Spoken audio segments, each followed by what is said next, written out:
Към терена футболен шишета летяха, тълпите скачаха, ревяха, трошаха.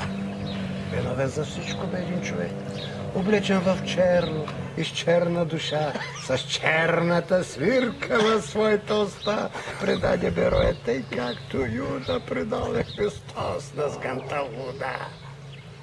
И нека ни вадят от групата елитна, макар че съдията никой не го ритна. Въпреки че та смутра с предателски лик заслужаваше хубав, стабилен ритник.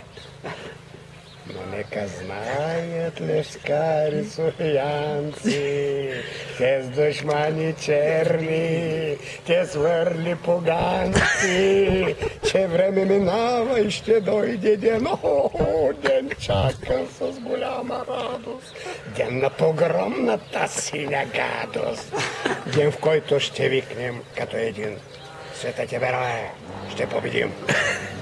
Петко, да си го писал ти? Подозирам. Надали. Той с те Берое, сега може да се взема аз, дед го печатат авторско право на най. Светове Берое не е твое, няма моя, това е стара песен. Стара песен, той наш га е писано, Петко, бил си, нямал си 4 навършени. Имал съм. Нямал си ги. 70-та. 70-та? Как мислиш? Може и да си ги